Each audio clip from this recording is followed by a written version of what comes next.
second episode of me back. Let's try not to spontaneously combust.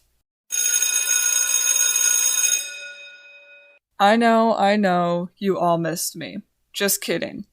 Though I did notice that over the 3 months or more that I was gone, I was still getting followers and downloads, so I am truly grateful for you all.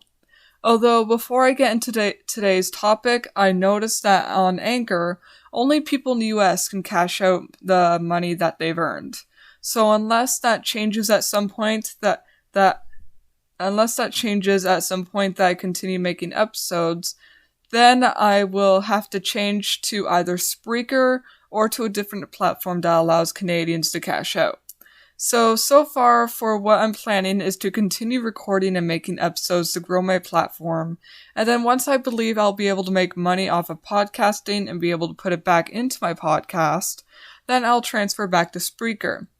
Since, well, I'll need to purchase a membership in order to record more and longer episodes on there. Thank you all for being patient with me, and I am truly grateful for any sort of support you all are willing to give me. Also, for Spotify listeners, if you check, you will be able to see a choice for a Q&A that you can answer. So feel free to do so if you'd like. So, let's get into today's topic.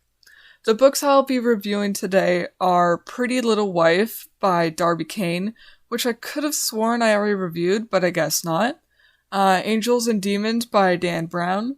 The Bad Boy and the Tomboy by Nicole Nwosu.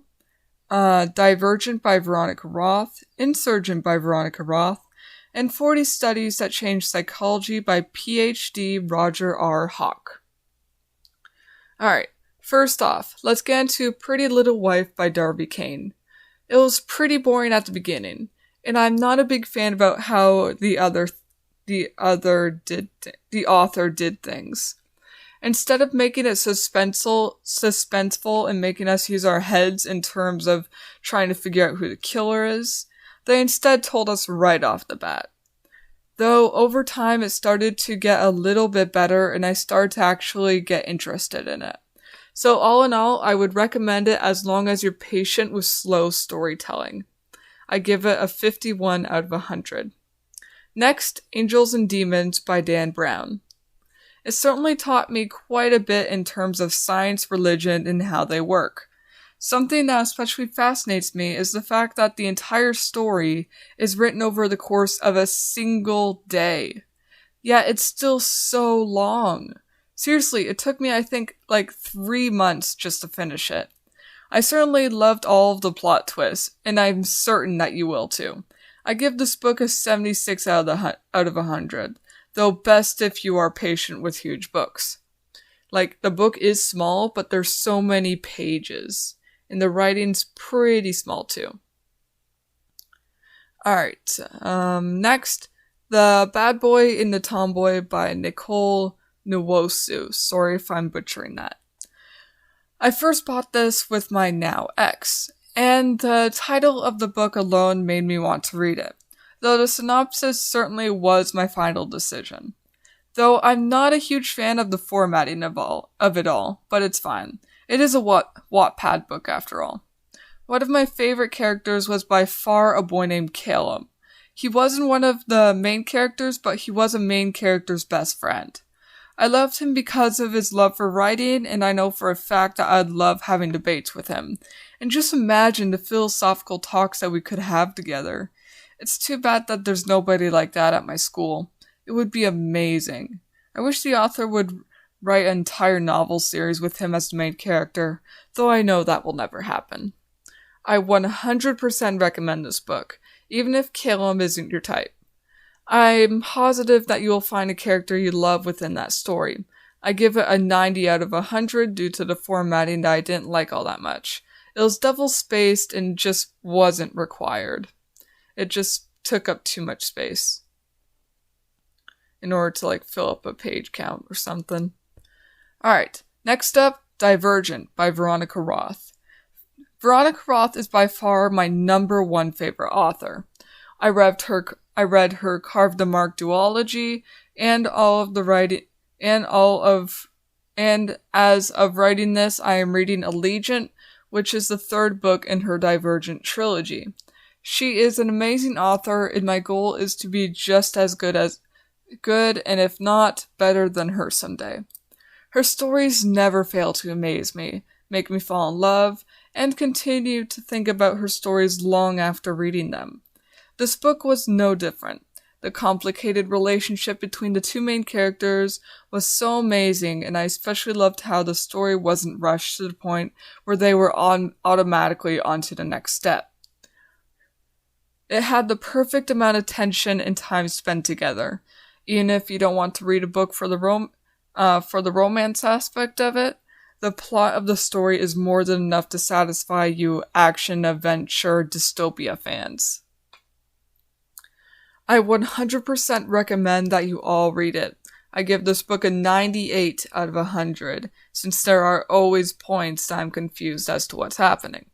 Which is normal when I'm reading books. There's always going to be errors like that. Alright, next. Insurgent by Veronica Roth.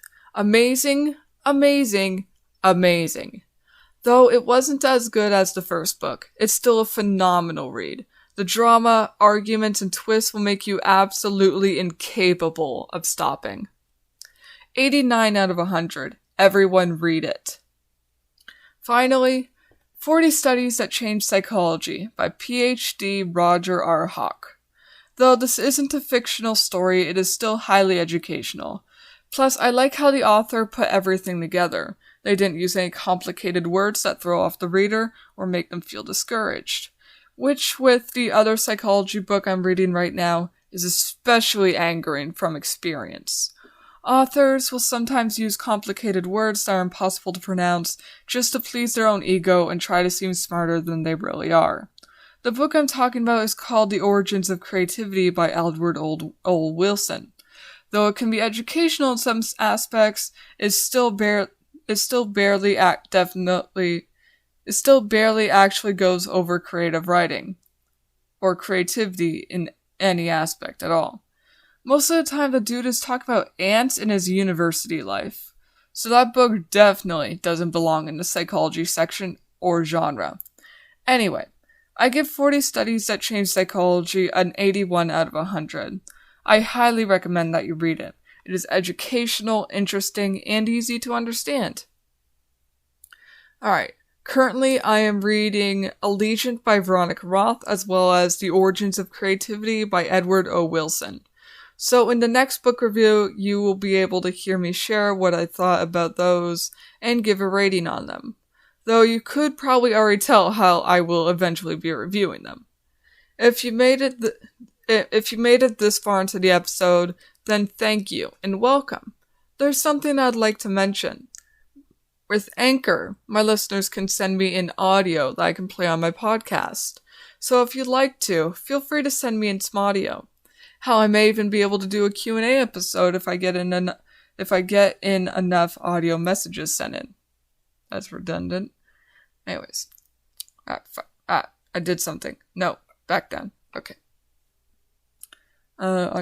Check out the Creative Writing Club Discord server in the description. The Creative Writing Club Instagram is at creativewriting_club. My personal Instagram is at dark_night_wolves. And yeah, check that out. Anyways. Surprisingly, none of us blew up. And let's get this week's meeting to an end. Let's bring this week's meeting to an end. So many errors.